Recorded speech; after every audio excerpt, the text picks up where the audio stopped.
할렐루야. 오늘 성가대 이렇게 보니까 시험이 끝나서 애들도 올라와 있고, 애들이라 그래서 죄송해요. 또 연세 드신 분들도 복귀하신 것 같고 너무 아름다운 것 같습니다. 우리 다시 한번 사랑과 축복의 박수 했으면 좋겠습니다. 이것이 예배입니다. 하나님이 세대를 넘어서서 우리들이 어떤 상태에 있든지 간에 진실한 마음으로 주님을 사랑하고 또 주님을 노래하는 것 속에 우리들이 하나님의 은혜 안에 서게 하십니다. 할렐루야. 지금 우리가 요한 1서 말씀을 읽어갑니다. 우리 부활주일이 오기까지 요한 1서 말씀을 쭉 읽어갈 것입니다. 창조교회 교우들이 주님과 동행하며 주님의 사랑을 느끼는 요한 1서 말씀을 통하여 더 친밀한 주님과의 관계를 회복하시고 말씀의 능력 안에 서시기를 주님의 이름으로 축복합니다. 근데 요한 1서 말씀을 쓰는 동기를 사도 요한이 분명히 밝혀주십니다. 그게 사도 요한 1서 1장 4절에 나오죠. 우리가 이것을 쓰면 우리 기쁨이 충만하게 하려 함이라. 그렇습니다. 예배를 드리는 우리 안에 하나님의 기쁨이 있습니다. 이게 굉장히 중요합니다. 여러분, 우리가 이 세상 살이에서 경험하는 것은요, 기쁜 일과 슬픈 일이 같이 일어나면 슬픈 일이 기쁜 일을 이기죠. 아기가 태어나서 기쁜데 그날 부모님이 돌아가시면 그 집은 상갓집입니다. 그게 우리의 경험입니다. 그런데요, 성경은 좀 다른 이야기를 해주고 있습니다. 요한복음 15장 11절에도 예수님이 동일하게 말씀하시는데, 내가 이것을 너희에게 이르면 내 기쁨이 너희 안에 있어 너희 기쁨을 충만하게 하려 함이라. 하나님의 기쁨이 우리를 점령해서 세상의 어려움과 고통과 괴로움들을 이기고 넘쳐나는 생수의 강이 흘러나는 은혜가 우리들에게 있고, 여러분이 여러분의 가정에서, 여러분의 일터에서, 창조교회의 섬김에서 이 사회의 모든 일 속에 하나님의 생명을 솟구치는 생수로 살아가기를 주님은 원하실 뿐 아니라 그렇게 축복해 주신 것이죠. 할렐루야. 그래서 우리 서로를 축복해 주셨으면 좋겠습니다. 예수님의 기쁨이 충만하시길 원합니다. 자, 지금 이 말씀을 듣고 있는 초대교회는 박해 가운데 있었던 것을 기억하셔야 됩니다. 어려움이 없지 않았어요. 베드로전서 1장 8절, 우리 너희가 예수를 보지 못하였으나 사랑하는도다 이제도 보지 못하나 믿고 말할 수 없는 영광스러운 즐거움으로 기뻐한다 하는 이 표현에는 그들의 고통이 전제되어 있습니다. 1장 6절이죠. 그러므로 너희가 이제 여러 가지 시험으로 말미암아 잠깐 근심하게 되지 않을 수 없음. 근심거리가 있었어요. 근데 그건 잠깐이에요. 오히려 크게 기뻐하고 영원한 기쁨이 우리에게서 솟아나는 것입니다. 이것이 신앙의 길이죠. 교회가 로마 제국의 박해 속에 있었습니다. 황제의 권력으로 교회를 박해하는 것입니다. 폭력적인 시대였습니다. 그런데요, 그리스도인들은 더군다나 소수였습니다. 여러분, 세상과 다른 모습으로 살아가는 사람들이었는데 그런 모습으로 좀 유사한 사람들이 유태인들이죠. 먹는 것도 다르게 먹고 사는 것도 다르게 살고 유별난 사람들입니다. 그런데요, 이 유태인들도 싫어하는 그리스도인들, 매우 적은 소수의 사람들이었습니다. 근데 놀라운 것은 무엇입니까? 이 소수의 사람이 결국 우리가 역사를 보면 너무 명확히 아는 대로 로마 제국을 복음으로 점령한 것입니다. 힘으로 점령했습니까? 권력을 쟁취했습니까? 아니요. 고통받았습니다. 폭력에 희생당했습니다. 그런데 그들을 박해하는 로마가 보게 되는 것이 있었습니다. 십자가 처형을 당하고 타르를 바르고 인간 횃불로 태워지며 짐승들에게 찢겨 죽는 위험에 놓여지는데도 불구하고 그들의 얼굴에 다른 기쁨이 있는 거예요.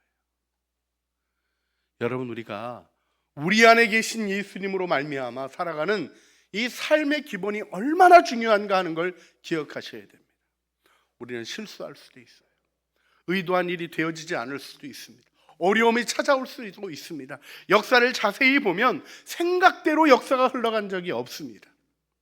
그런데요, 하나님을 믿는 그리스도인의 삶은 결국 무의미하지 않습니다. 오늘 이 예배를 드리는 우리들로 말미암아 하늘에서 하나님이 쳐다보시고, 그래, 대한민국은 너희 때문에 소망이 있다 얘기해 주시는 그 나라가 돼야 하는 것이고, 그렇게 될 줄 믿습니다. 여기 우리는 주님이 주시는 세상이 줄 수 없는 평안, 요한복음 14장 27절이죠. 평안을 너희에게 끼치노라, 곧 나의 평안을 너희에게 주노라. 같이 읽어볼까요? 내가 너희에게 주는 것은 세상이 주는 것과 같이 아니하니라.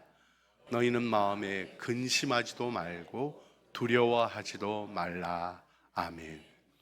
잘 이해하셔야 됩니다. 근심하지도 말고 두려워하지도 말라. 근심할 일이 있고요, 두려워할 일이 있는 거예요. 그런데 그것을 이기는 평강이, 주님의 통치가 우리 안에 있기에 우리는 우리의 자리에서 우리의 선한 양심 가운데 우리가 걸어갈 길을 당당히 힘있게 걸어가게 되는 것입니다. 여기서 중요하게 묻게 됩니다. 여러분 안에 이 담대함이 있으십니까? 시편 27편 3절을 보게 되면 다윗이 하나님 앞에서 고백하고 성도들에게 시로 고백하는 게 있습니다. 군대가 나를 대적하여 진칠지라도 내 마음이 두렵지 아니하며 전쟁이 일어나 나를 치려 할지라도 나는 여전히 태연하리로다. 내가 여호와께 바라는 한 가지 일, 그것을 구하리니 곧 내가 내 평생에 여호와의 집에 살면서 여호와의 아름다움을 바라보며 그의 성전에서 사모하는 그것이라.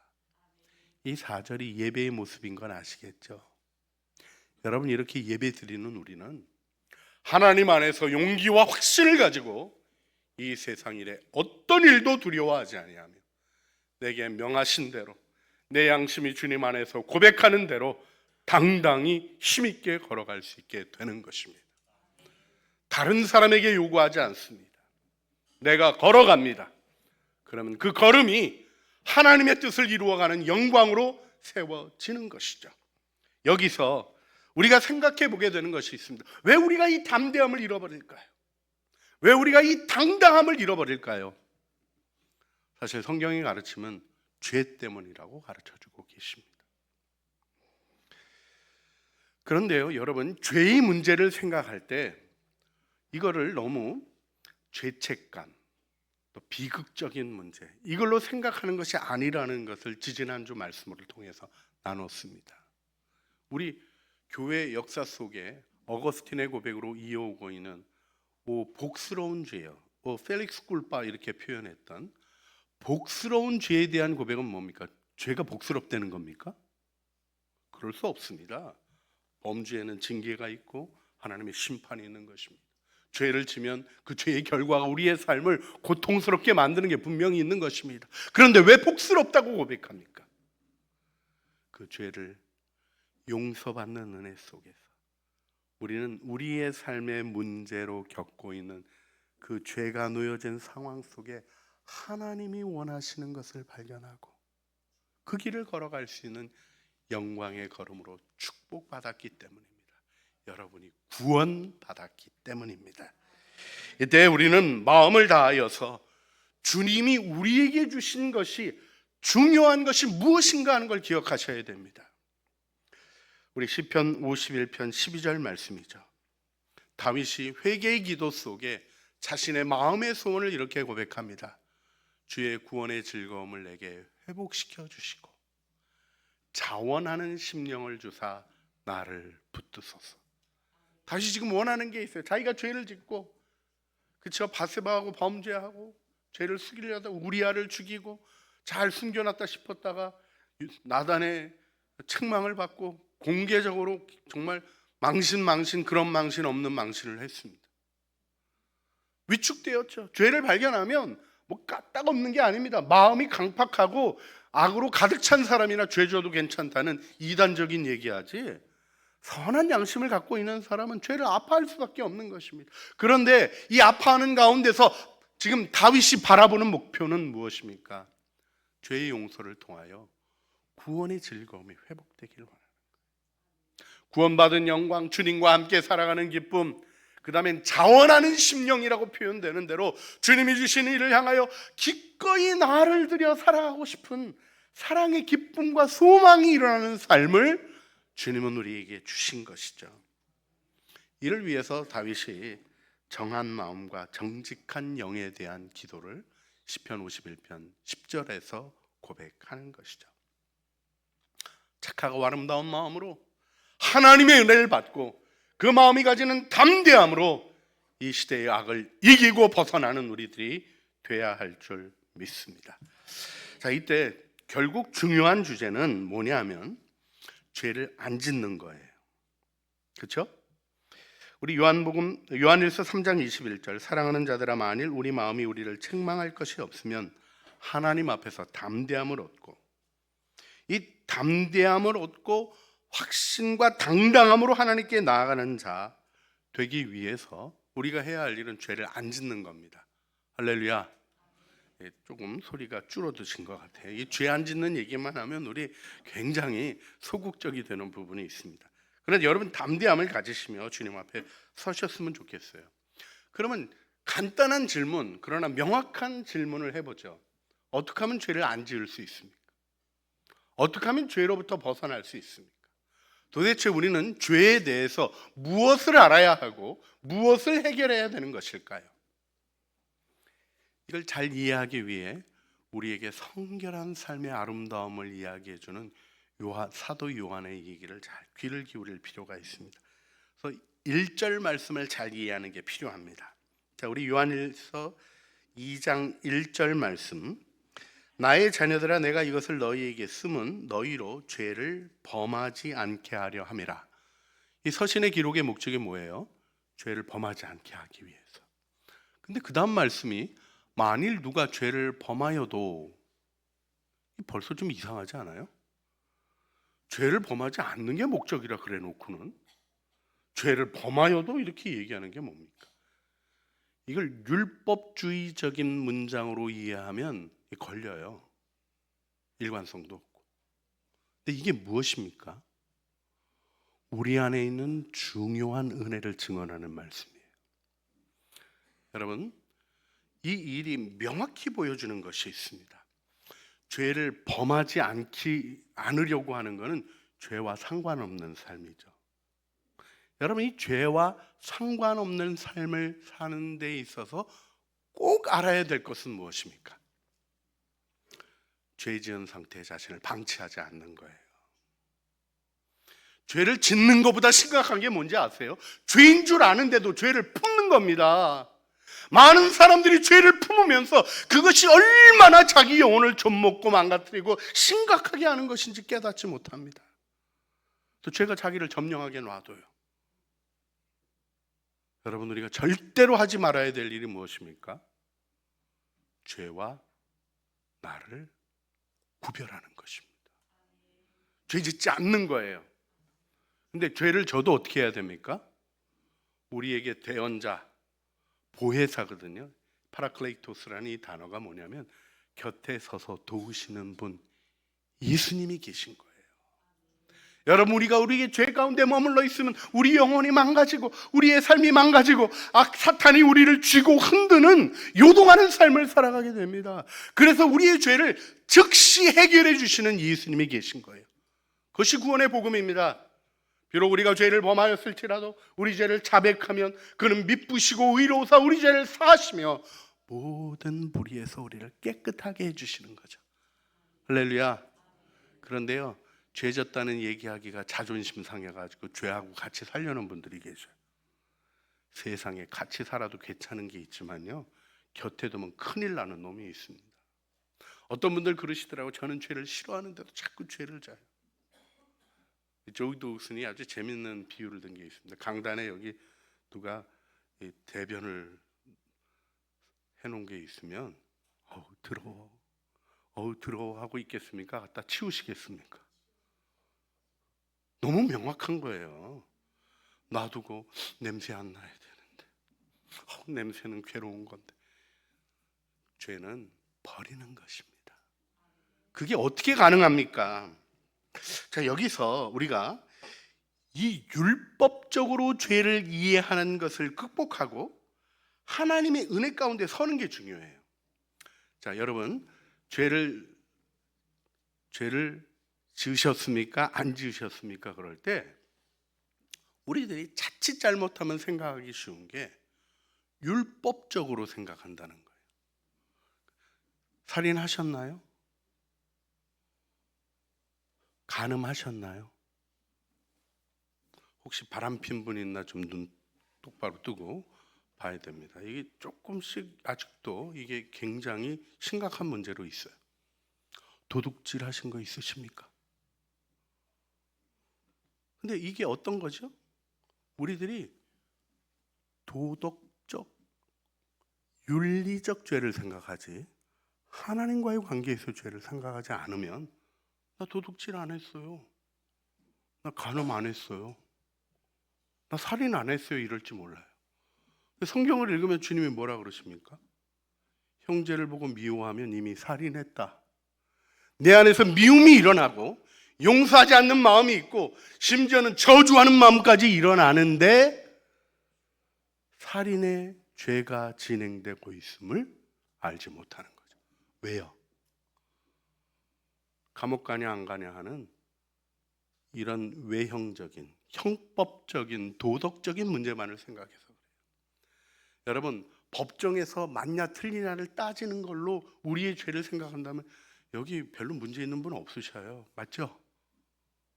있으시면 도와드리겠습니다. 해결하셔요. 그런데요, 우리 중에 없어요. 그런데 여인을 보고 음욕을 품으면 이미 간음했다 하는 말씀을 마음으로 받아들이고 자기를 주님 앞에 정결하게 세우고자 하는 일에 대한 소원을 가진지 않은 채로 살아가면서도 죄에 앉았다고 생각하면 그게 어떤 일이 되겠습니까? 여러분, 그래서 오늘 본문 말씀이 요한 1서가 강조하는 게 죄 없다 그러는 자는 거짓말하는 자다 이 얘기를 하는 거예요. 우리 안에 끊임없이 죄의 유혹이 있습니까? 없습니까? 없어요? 없군요. 있어요. 늙으면 좀 줄어드는 것도 있습니다. 그런데요, 신앙이 좀 자라가면 좀 다룰 수 있게 되는 것도 있어요. 그렇죠? 형제를 미워하는 일도 즉시 깨닫고 돌이키며 회복되는 것도 있어요. 근데 미워할 일이 생깁니까? 안 생깁니까? 생기는 거죠.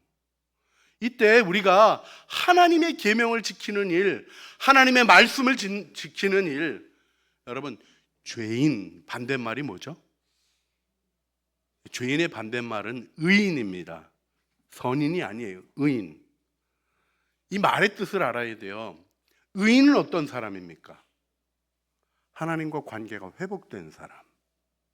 예수 그리스도 안에서.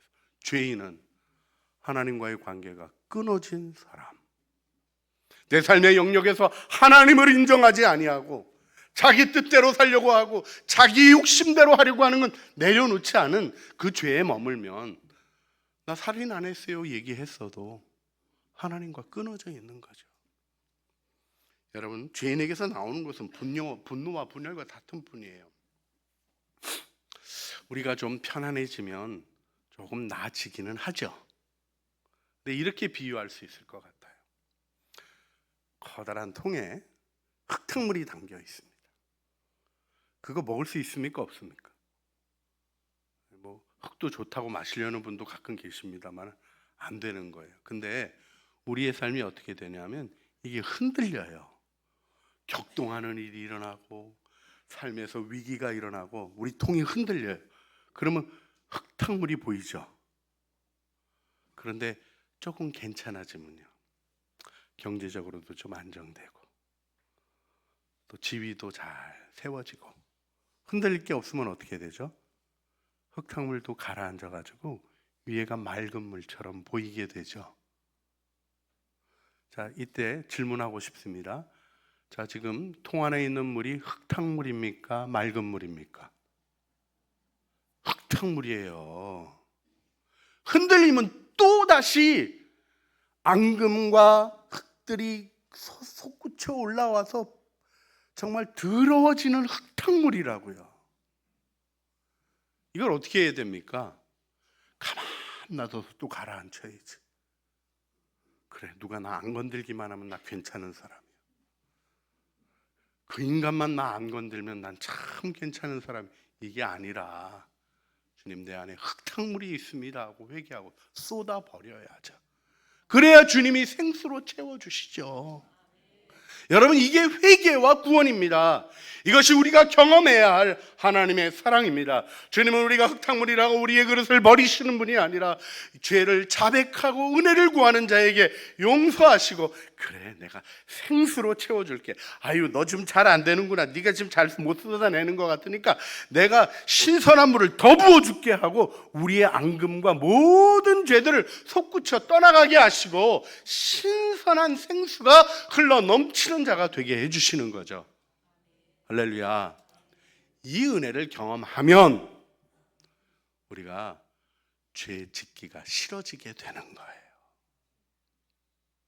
여러분, 이 은혜의 경험이 없기 때문에 죄를 본인이 좋아하고 있다는 사실도 깨닫지 못하고 안 짓겠다는 얘기만 하면서 기도도 이렇게 해요. 하나님, 실수했어요. 잘못했어요. 용서해 주세요. 다음부터 안 그럴게요.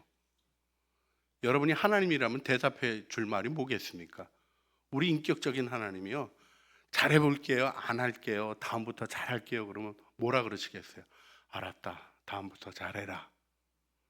그러면 잘합니까? 못합니까? 할 능력이 없는데요. 하나님, 나는 왜 이 죄를 좋아하는 거예요? 나는 왜 이 악에 끌리는 거예요? 물어야 그 죄의 심각함을 보여주시고 실어버릴 수 있는 은혜를 허락해 주시는 거죠.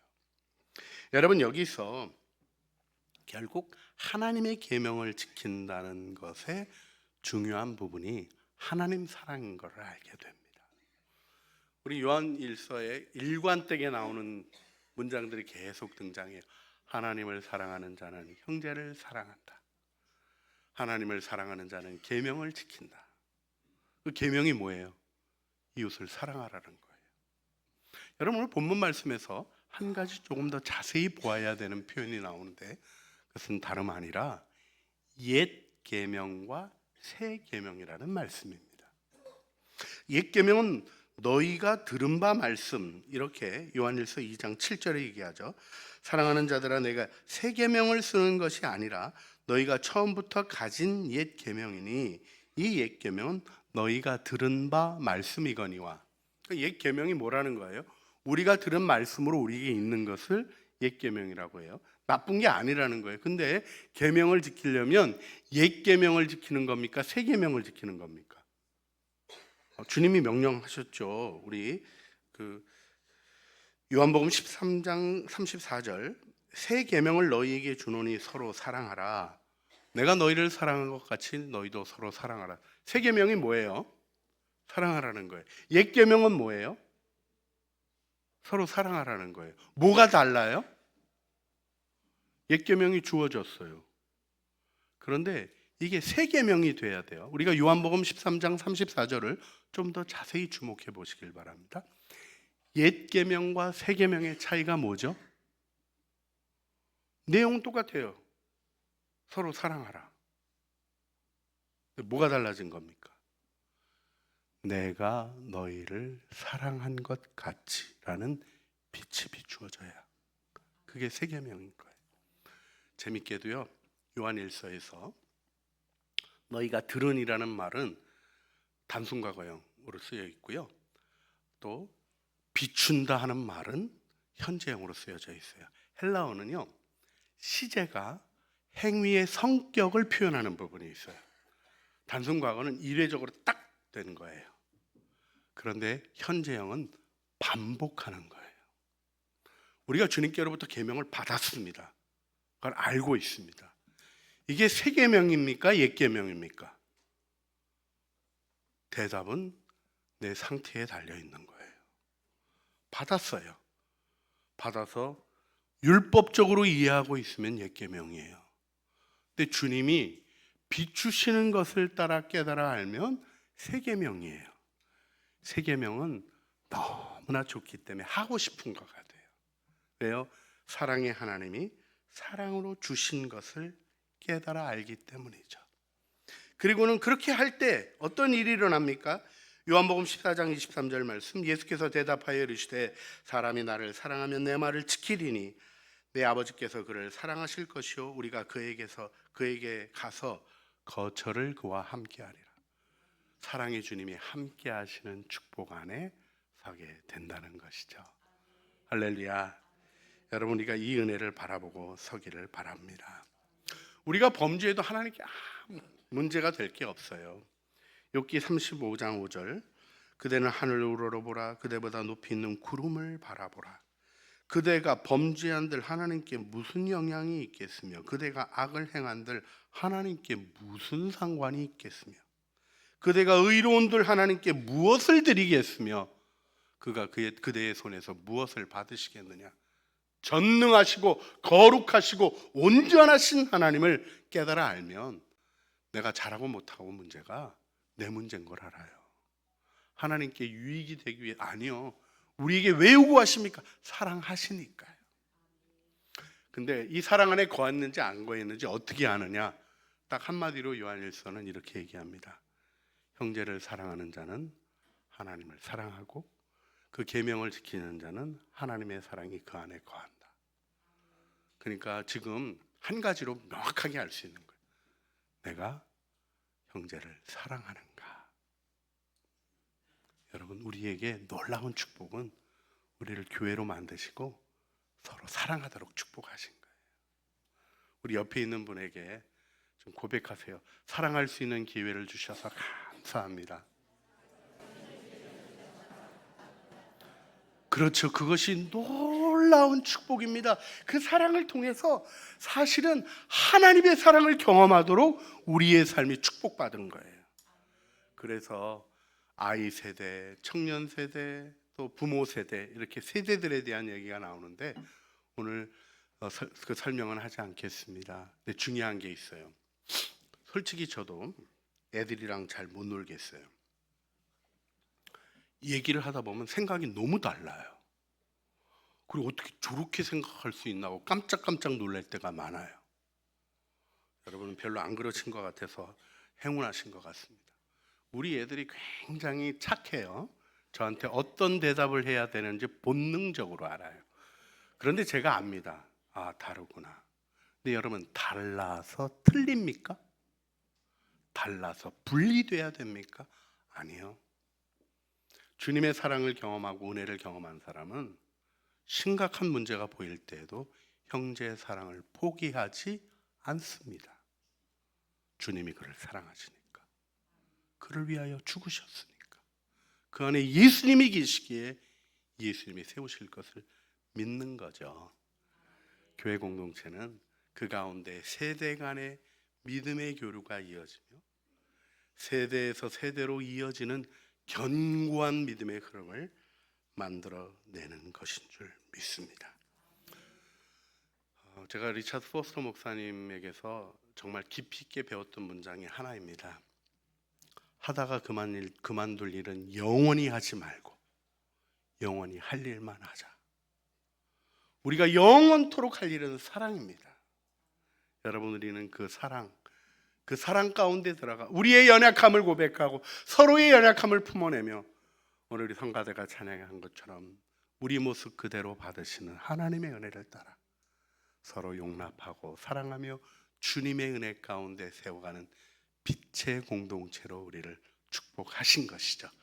이 은혜 안에 굳게 서시기를 주님의 이름으로 축복합니다.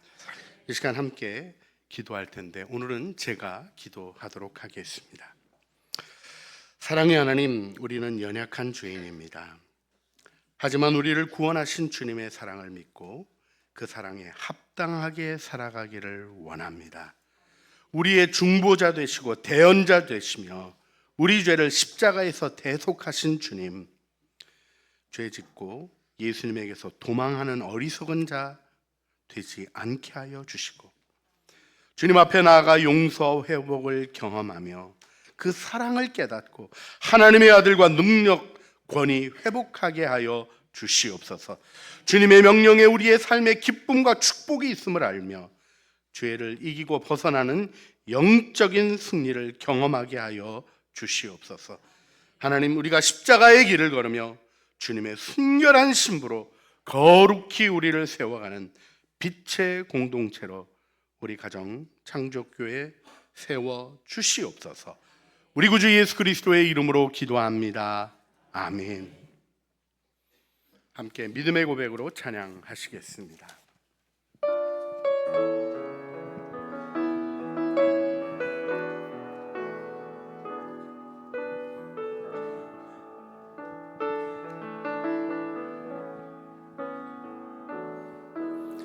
내 마음에 주를 향한 사랑이 나의 말엔 주가 주신 진리로 나의 눈에 주의 눈물 채워주소서.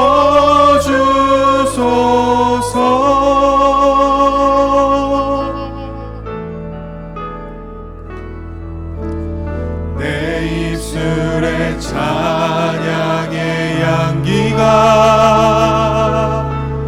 두 손에는 주를 닮은 섬김이 나의 삶의 주의 흔적 나게 하소서.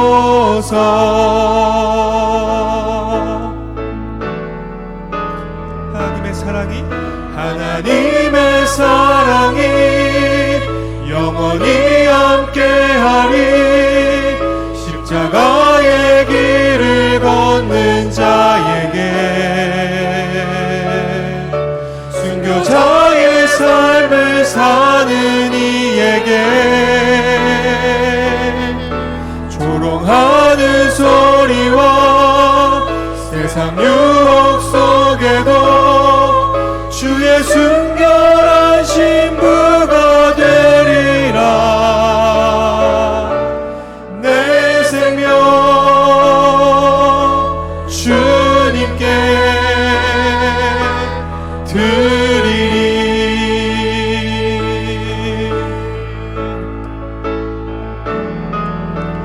내 마음에 주를 향한 사랑이 나의 말엔 주가 주신 진리로 나의 눈에 주의 눈물 채워주소서.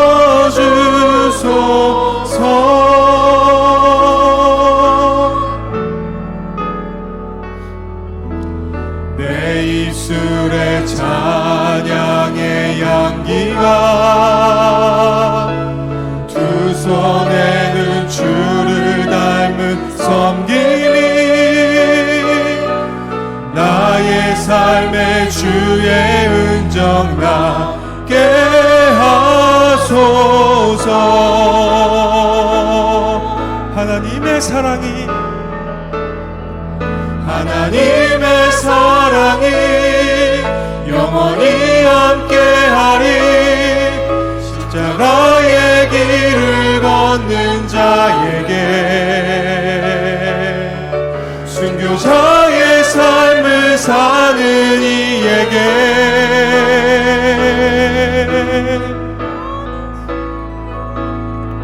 조롱하는 소리와 세상 유혹 속에도 주의 순결한 신부가 되리라. 내 생명 주님께 드리리.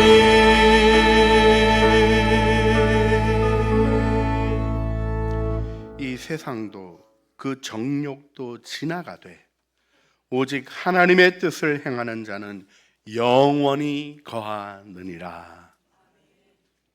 이제는 우리 주 예수 그리스도의 은혜와 아버지 하나님의 사랑과 성령 하나님의 교통하심이, 사랑의 그 영원한 길을 우리에게 보여주신 주님의 은혜를 따라 형제를 사랑하며 자매를 사랑하며 사랑 안에 계신 하나님을 경험하는 빛의 공동체로 서기를 소원하는 사랑하는 주의 자녀들 머리머리 위에와 은혜로 주신 가정 위에, 또한 주님 교회와 하나님의 은혜가 간절히 필요한 이 민족 위에 이제와 영원 무궁토록 함께 있어지기를 간절히 축원하옵나이다. 아멘.